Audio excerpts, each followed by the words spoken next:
এই গল্পটা ফুলবাড়ি নামের একটি ছোট্ট গ্রামের। সেখানে বসবাস করত এক গরিব কৃষক। তার নাম ছিল রামু। রামুর পরিবারে ছিল তার স্ত্রী গৌরী আর এক ছেলে তানভীর। তারা খুব সুখে সংসার করত। রামুর নিজের একটি ছোট জমি ছিল মাঠে। সেই জমিতেই সে চাষাবাদ করে কোনোভাবে সংসার চালাতো। কিন্তু এখন জমিটি আর আগের মতো উর্বর নেই। ধীরে ধীরে তার জমিতে ফসলের উৎপাদনও কমে আসতে শুরু করলো। দিন দিন আমার জমিতে ফলন কমে যাচ্ছে। এভাবে তো সংসার চলবে না। মনে হচ্ছে অন্য কোনো জমি খুঁজতে হবে, নয়তো অন্য কোনো রোজগারের পথ দেখতে হবে। এখন আর শুধু এই জমি ভরসায় বসে থাকা যাবে না। যাই, গৌরীর সঙ্গে গিয়ে কথা বলি। রামু তাড়াতাড়ি করে বাড়ি ফিরে এসে গৌরীকে ডাকতে শুরু করলো। গৌরী, একটু এখানে এসো তো। তোমার সঙ্গে আমার কিছু গুরুত্বপূর্ণ কথা আছে। এটা খুব জরুরি। কি এমন জরুরি কথা শুনি? আমাদের জমি আর আগের মতো উর্বর নেই। গাছপালা যেন একেবারেই শুকিয়ে যাচ্ছে। বেশি সার দিলে মাটির ক্ষতি হতে পারে। তাই আমি ভাবছি কিছুদিন চাষ বন্ধ রেখে মাটির যত্ন নেব।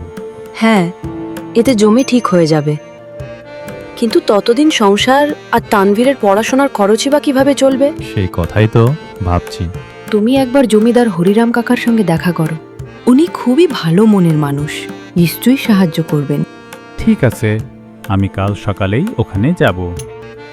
পরের দিন রামু সকাল হতেই হরিরামের কাছে গেল।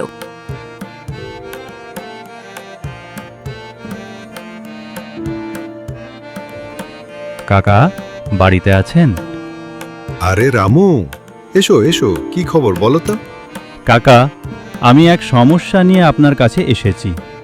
কি সমস্যা রামু? গত কয়েক মাস ধরে আমার জমিতে আগের মতো ফলন হচ্ছে না। এতে সংসার চালাতে আমার অনেক অসুবিধা হচ্ছে। চিন্তা করো না, আমার গ্রামের বাইরে একটা জমি আছে, সেখানে তুমি চাষ করতে পারবে। এতে তোমারও সুবিধা হবে আর আমারও উপকার হবে। কাকা, এতে তো আপনার ক্ষতি হবে। না রে বাপ, এতে তো আমারই সুবিধা হবে। এখন আমার বয়স হয়েছে, জমির দেখাশোনার মতো তেমন কেউ নেই। তাছাড়া জমিতে চাষ করলে মাটিও নরম থাকবে। তাহলে আমি কাল থেকেই চাষ শুরু করব। রামু কাকাকে ধন্যবাদ দিয়ে বাড়ি ফিরল। পরের দিন রামু গ্রামের বাইরে জমিতে কাজ করতে গেল। প্রচণ্ড রোদে সে অনেকক্ষণ কাজ করল। কিছুক্ষণ পর হঠাৎ মাথা ঘুরে রামু মাটিতে লুটিয়ে পড়ল আর অচেতন হয়ে গেল। ওদিকে সন্ধ্যা হয়ে গেল, কিন্তু রামু বাড়ি ফিরল না। মা, বাবা আসছে না কেন? তোমার বাবা গ্রামের বাইরে হরিরাম কাকার জমিতে চাষ করতে গেছেন। বলেছিলেন ফিরতে দেরি হবে, কিন্তু এখন তো অনেক রাত হয়ে গেল। এভাবেই পুরো রাত কেটে গেল, কিন্তু রামু ঘরে ফিরল না। গৌরী সারা রাত বসে বসে কাঁদতে লাগল। পরের দিন ভোর হতেই গৌরী ছুটে গেল হরিরাম কাকার বাড়ি। কাকা, রামু তো কাল আপনার জমিতে গিয়েছিল, কিন্তু এখনো পর্যন্ত ফেরেনি, তাই চিন্তায় আছি। কি, এখনো আসেনি? ভয় পাস না মা, আমি এখনই ওখানে কাউকে পাঠাচ্ছি। এই, কে আছিস? জি বাবু, বলুন। গ্রামের বাইরে আমার যে জমি আছে, সেখানে গিয়ে দেখো রামু নামের কেউ পাশেই আছে কিনা। ঠিক আছে বাবু। কাকা তার চাকর কমলকে পাঠালেন রামুর খোঁজে। কমল গিয়ে দেখল রামু জমিতে পড়ে আছে। জ্বর আর ঘামতে ঘামতে অচেতন হয়ে গেছে। ওরে বাবা, নিশ্চয়ই রোদে কাজ করতে গিয়েই অসুস্থ হয়ে পড়েছে। এক্ষুনি মালিককে খবর দিতে হবে। সে ছুটে গিয়ে জমিদারকে সব জানালো।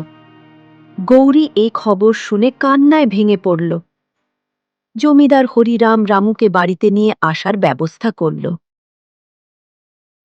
তাড়াতাড়ি গিয়ে দয়ানন্দ ডাক্তারকে ডেকে নিয়ে আয়, দেরি করিস না, দ্রুত যা।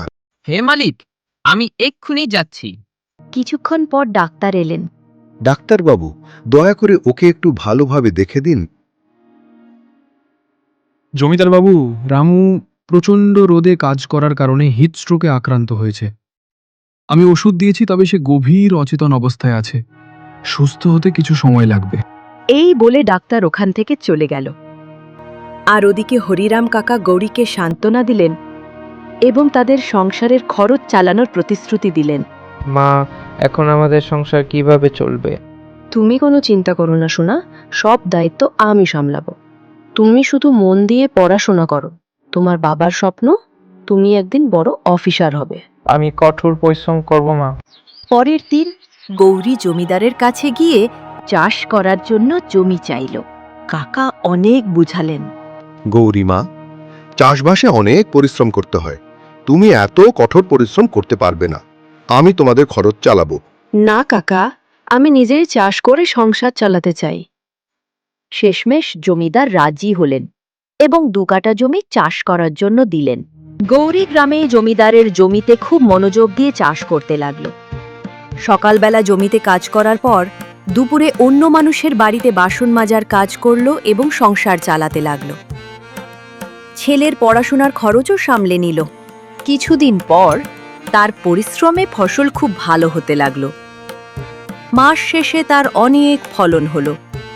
গৌরী গ্রামের লোভী ব্যবসায়ীদের কাছে ফসল বিক্রি না করে সব ফসল নিয়ে গিয়ে বাজারে খুব ভালো দামে বিক্রি করল আর অনেক টাকা পেল। গ্রামবাসীরাও তার সাহস দেখে অনুপ্রাণিত হল।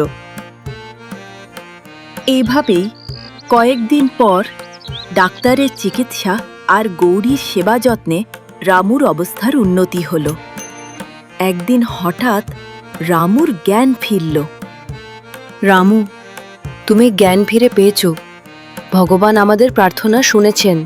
গৌরী, আমি তোমাদের অনেক কষ্ট দিয়েছি।